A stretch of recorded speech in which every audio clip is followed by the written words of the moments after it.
Hello बच्चों, कैसे आप लोग। आशा करते हैं आप सभी लोग अच्छे होंगे, स्वस्थ होंगे और अपने अपने घरों में पढ़ाई कर रहे होंगे। बच्चों, मैं विजय शंकर आपका फिर एक बार स्वागत करता हूं एमबी क्लासेस के यूट्यूब प्लेटफॉर्म पे।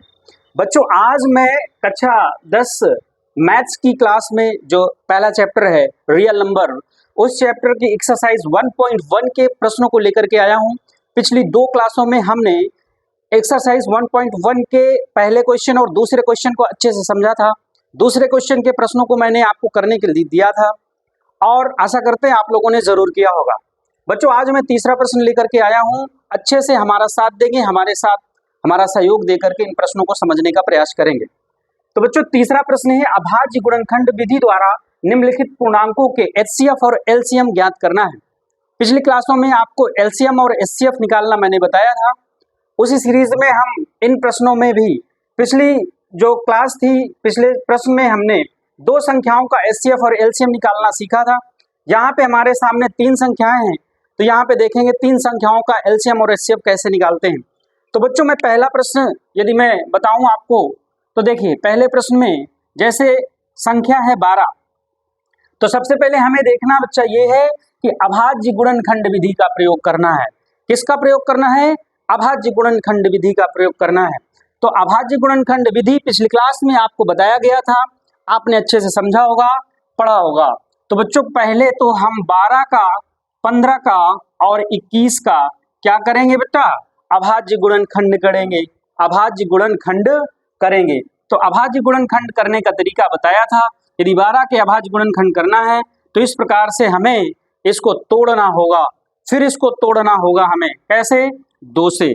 देखा, 2 से तोड़ेंगे 6 दूनी 12, फिर 6 को 2 से तोड़ेंगे तो 3 दूनी 6, फिर बेटा 3 को तोड़ेंगे तो 3 एकम 3, यानी कि 12 के अभाज्य गुणनखंड कितने हो गए? 2 गुणे 2 गुणे 3। उसी प्रकार बच्चा आप 15 के गुणनखंड करेंगे, यानी 15 के अभाज्य गुणनखंड करेंगे। यहाँ पे 15 लिखो और अभाज्य गुणनखंड करो। इकाई के अंक में बच्चा ऑड नंबर है, विषम संख्या है, अतः 2 से नहीं कटेगी तो 3 से कटेगी। हाँ, 3 पछे 15, 3 पछे 15, 5 कटा, 5 से ही 5 एकम 5, यानी 15 के अभाज्य गुणनखंड क्या आया बच्चा? 3 गुणे 5 आया। इसी तरह हम 21 का अभाज्य गुणनखंड करेंगे। किसका बेटा? 21 का। तो 21 देखिए इकाई के अंक में क्या है बेटा? इकाई के अंक में है 1, यानी कि क्या है? ऑड नंबर है, विषम संख्या है, अतः ये 2 से नहीं कटेगा तो क्या 3 से कटेगा? 3 7 त्रिक 21 कटता है बेटा, 3 से काटा तो 7 त्रिक 21, फिर 7 को काटा 7 से, क्योंकि 7 7 से ही कटेगा, यानी कि 21 के अभाज्य गुणनखंड आ गए 3 गुणे 7। क्या ये बात आपको समझ में आ गई? क्या ये बात आपको क्लियर हो रही है? पहले इन संख्याओं के अभाज्य गुणनखंड निकालेंगे। हमने इन संख्याओं को अभाज्य गुणनखंड इनके निकाल लिए। अब बेटा बात आती है कि हमें निकालना क्या है? हमें निकालना है एचसीएफ। पहले हमें एचसीएफ निकालना है। पिछली क्लास में मैंने एचसीएफ का फुल फॉर्म बताया था कि एचसीएफ का फुल फॉर्म होता है हाईएस्ट कॉमन फैक्टर, यानी महत्तम समापवर्तक। हमें बताना है महत्तम समापवर्तक, एचसीएफ बताना है, यानी कि हमें इन तीनों संख्याओं के अभाज्य गुणनखंड में से जो कॉमन मिल रहा है, जो उभयनिष्ठ मिल रहा है, उस संख्या को ले लेना है। तो बेटा देखिए, यदि मैं 12 के अभाज्य गुणनखंड में देखूं तो यहाँ पे 2 है, यहाँ पे इसके अभाज्य गुणनखंड में 2 है, तो क्या 15 के अभाज्य गुणनखंड में 2 नहीं है? नहीं है ना? तो जब नहीं है तो इसका मतलब बेटा क्या है कि 2 इसमें कॉमन नहीं हो रहा सभी में। यहाँ पे भी 2 है, यानी 2 कॉमन नहीं हो रहा। यहाँ 3 है, पहले 12 में क्या है बेटा? 3 है इसका अभाज्य गुणनखंड, 15 में भी 3 है अभाज्य गुणनखंड, 21 में भी 3 है अभाज्य गुणनखंड। तीनों में उभयनिष्ठ मिल रहा है, एक संख्या मिल रही है, क्या बेटा? 3। एक संख्या मिल रही है 3। 3 के अलावा तीनों में कोई ऐसी संख्या नहीं है जो तीनों में क्या हो बेटा? उभयनिष्ठ हो। अतः एचसीएफ हाईएस्ट कॉमन फैक्टर, जो कॉमन फैक्टर है, बड़ा से बड़ा हाईएस्ट बड़ा से बड़ा कॉमन फैक्टर क्या मिल गया? बड़ा से बड़ा कॉमन फैक्टर मिल गया हमारा 3। तो एचसीएफ आ गया हमारा 3। इसी तरह हम एलसीएम कैसे निकालेंगे बेटा? समझो एलसीएम कैसे निकालेंगे। आपको पता है एलसीएम कैसे निकालना है? मैंने बताया था, याद करो पिछली क्लास में मैंने बताया था कि जो कॉमन हो जाए उसको एक बार लिख लो, और कॉमन के अलावा जितनी भी सारे अभाज्य गुणनखंड बच जाएं, तीनों संख्याओं में उन सभी अभाज्य गुणनखंडों को लिख लो। जैसे मैंने देखा कि इन तीनों में अभाज्य गुणनखंडों में कॉमन क्या क्या मिल रहा था, 3 मिल रहा था, तो 3 को एक बार लेना है, बाकी सब ले लेना है जो भी बच रहा है। 2 बच रहा है, फिर 2 बच रहा है, फिर इधर बेटा 5 बच रहा है, फिर इधर 7 बच रहा है, ये 5 है, फिर इधर 7 बच रहा है, सब कुछ ले लेना है, एक बार कॉमन ले लेना है, बाकी जो बच रहा है वो सभी ले लेना है। तो ये हो गया एलसीएम। अब इसका गुणा करा देंगे। गुणा कराने का तरीका, पहले छोटी नंबर्स का गुणा कराओ। इधर 3 दूना 6, 6 दूना 12, 12 पंचे 60। क्या आप गुणा कर पा रहे हैं? 60 गुणे 7 गुणा करेंगे 6 सत्ते 42, बच्चा आ गया 420। क्या आ गया? 420। देखो कोई भी 420 ही नहीं करेगा, सवाल जरूर पढ़ेंगे, एलसीएम निकालेंगे। बच्चा एलसीएम आ गया 420। अब बात समझेंगे कि सेकंड नंबर क्वेश्चन को कैसे करते हैं। आशा करते हैं पहला क्वेश्चन आपको अच्छे से समझ में आ गया होगा। अब बच्चा इसी प्रकार सेकंड नंबर क्वेश्चन को करके देखेंगे कि कैसे होगा सेकंड नंबर क्वेश्चन। देखो सेकंड नंबर क्वेश्चन में 17 नंबर है, 17 संख्या है, 23 संख्या है और 29 संख्या है, ये 3 संख्याएं हैं। अब 17 के क्या करेंगे? सबसे पहले अभाज्य गुणनखंड, सबसे पहले संख्याओं के अभाज्य गुणनखंड करते हैं। चलिए मेरे होशियारों, मेरे विद्वानों, बताइए बच्चा 17 के गुणनखंड कैसे करोगे? 17 के कैसे करोगे? क्या 17 2 से कट रहा है? क्या इकाई के अंक में सम संख्या है? नहीं है, इकाई के अंक में विषम है, अतः 2 से तो कटेगा नहीं। 3 से कटेगा क्या? नहीं कटेगा। जब 2 से नहीं कटा तो 4 से कहाँ कटेगा? 5 से कटेगा क्या? नहीं कटेगा। 6 से कटेगा, जब 2 ही से नहीं कट रहा, 3 से नहीं कट रहा, तो 6 से कहाँ कटेगा? 7 से भी नहीं कट रहा है, 7 एक कम 7 कहाँ, 7 दूने 14 के बाद कुछ बच रहा है। 8 से भी नहीं कटेगा, 2 से नहीं कटा, 4 से नहीं कटा, 9 से नहीं कट रहा क्योंकि 3 से नहीं कटेगा। भैया नहीं कटेगा, ये 17 नहीं कटेगा, इसका मतलब 17 तो 17 से ही कटेगा, 17 तो 17 से ही कटेगा। यानी कि बच्चा 17 के गुणनखंड 17 गुणे 1 लिख लो, 17 गुणे 1 लिख लो। एक भी तो होता है गुणनखंड में, सभी के, सबके गुणे में 1 होता है, ये आपको समझना है। 17 गुणे 1 लिख सकते हैं, यानी कि 1 को 1 से काट दिया, और क्या, इसका मतलब कि 17 गुणे 1 हो गया 17 के गुणनखंड। 23 को देखो बेटा, 23 को, क्या 23 के भी गुणनखंड हो सकते हैं क्या? और नहीं, 23 के गुणनखंड 23, सिर्फ 23 और गुणे 1।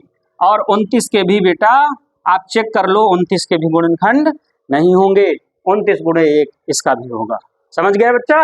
अब देखिए हमें निकालना क्या है, आप इसको करके देख सकते हैं। इधर देखो बेटा, 23 को गुणनखंड करेंगे, 23 कहाँ कटेगा किसी संख्या से? 23 तो 23 से ही कटेगा।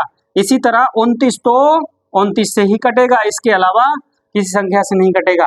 अब क्या निकालना हमको? HCF निकालना है। क्या निकालना है? HCF निकालना है बच्चा, HCF। तो HCF निकालने के लिए मैंने क्या कहा? HCF highest common factor, highest बड़ा से बड़ा कॉमन, जो कॉमन हो रहा हो, उभयनिष्ठ हो रहा हो, फैक्टर मतलब गुणनखंड, जो सबसे बड़ा से बड़ा कॉमन फैक्टर है वो ले लो। तो देखो भाई 17 है, इसमें है क्या 17? नहीं है। इसमें है क्या 17? नहीं है। उसके अलावा इसमें 1 है, इसमें 1 है, 1 तो सब में होगा, जिसमें कोई और संख्या नहीं है उसमें तो 1 ही है, तो 1 तो हो गया कॉमन, इसके अलावा कुछ नहीं हो रहा। 1 सबसे बड़ा से बड़ा कॉमन फैक्टर है, इसके अलावा कुछ भी बड़ा फैक्टर नहीं हो। इसका मतलब बच्चा कि HCF तो आ गया हमारा, 1 आ गया। अब हमें निकालना क्या है बेटा? हमें निकालना है LCM। क्या निकालना है? LCM निकालना है। LCM का फुल फॉर्म बताया था पिछली क्लास में, क्या बताया था बच्चा? सभी लोग कमेंट करें, LCM का फुल फॉर्म क्या बताया? कमेंट करके बताएं सभी लोग। हाँ, क्या बताया था? LCM least common multiple, least common multiple. LCM निकालने के लिए मैंने बताया कॉमन जो हो रहा है वो ले लो, बाकी सब कुछ ले लो। कॉमन क्या हो रहा है? 1 ही हो रहा है, बाकी सब कुछ ले लेना है। 17 भी ले लेना है, 23 भी ले लेना है और 29 भी ले लेना है। अब क्या कराना है? इन सभी का गुणा कराना है। तो बच्चा गुणा कराइए, चलो गुणा कराओ। पहले 17 का 23 में गुणा करा लो, फिर 29 का बाद में करा लेंगे। 17 × 51, 17 × 51 की 51 की 1 हाथ लगे 5 बच्चा, 17 दूनाई 34, 17 दूनाई 34 और 34 में 5 जोड़ेंगे तो कितना होगा बच्चा? 39 होगा। अब 39 यानी कि 391 इसमें गुणा करेंगे, 29 का 1 का गुणा करोगे तो वही नंबर आएगी, तो 1 का कराने की जरूरत नहीं है। अब यहाँ पे आप 29 का गुणा कर लो, किसमें? 391 में। तो 9 का पहले गुणा करो, 9 एकम 9, 9 नवा 81 की 1 हाथ लगे 8, 9 त्रिका 27, 27 8 कितना बच्चा? 27 8 35 हो गया। 27 8 कितना? 35। फिर 2 का गुणा कराएंगे, 2 एकम 2, 2 नए 18, 18 की 8 हाथ लगा 1 और 2 तिहाई 6 1 7 हो गया। अब इसको जोड़ देंगे, कितना आ गया बच्चा? 9 आ गया। फिर ये आ गया 3, ये आ गया 8 पन 13 की 3 हाथ लगे 1 7 3 10, 10 1 11, कितना आ गया बेटा? 11 आ गया। 11,339। इसको मैं हटा देता हूँ, गुणा आप अलग से कर लेना, डायरेक्ट मैं लिखता हूँ। आंसर क्या आएगा? आंसर आएगा 11,339, यानी कि हमारा एलसीएम आया 11,339। तो ये बच्चा आ गया लीस्ट कॉमन मल्टीपल। तो इस प्रकार से इन प्रश्नों को करते हैं बच्चा। आशा करते हैं ये दोनों प्रश्न आपको बहुत ही अच्छे से समझ में आ गए होंगे। एलसीएम निकालने का दूसरा भी तरीका हो सकता है, एलसीएम निकालने का दूसरा तरीका भी हो सकता है। एलसीएम निकालने का दूसरा तरीका अगले वीडियो में बताया जाएगा। सबसे पहले आप ये देखिए कि ये दोनों प्रश्न यदि आपको समझ में आ गए तो ये तीसरा प्रश्न हर एक बच्चा जो वीडियो देख रहा है ये तीसरा प्रश्न अपने घर में करेगा और करके इस वीडियो के कमेंट बॉक्स में इस प्रश्न का उत्तर जरूर से जरूर देंगे। देखिए क्या देना है, एलसीएम देना है और एचसीएफ देना है। इस तीसरे प्रश्न को बच्चा आप लोग अपने घर में जरूर करेंगे। सीखना है ना हमें, एचसीएफ सीखना है ना, एलसीएम सीखना है ना। केवल वीडियो देखने से कुछ ना होगा बच्चा, केवल वीडियो देखोगे, केवल टीचर पढ़ा कैसे रहा ये देखोगे तो कुछ नहीं होने वाला है। टीचर ने बताया कैसे, उस चीज को अपने दिमाग में रख करके उससे संबंधित प्रश्नों को स्वयं से करने का प्रयास करना होगा, तभी तो सीख पाओगे। हाँ, हम सभी को सीखना है। ठीक है, धन्यवाद। बहुत अच्छे से पढ़िए, सभी लोग पढ़ते रहिए। Okay, thank you.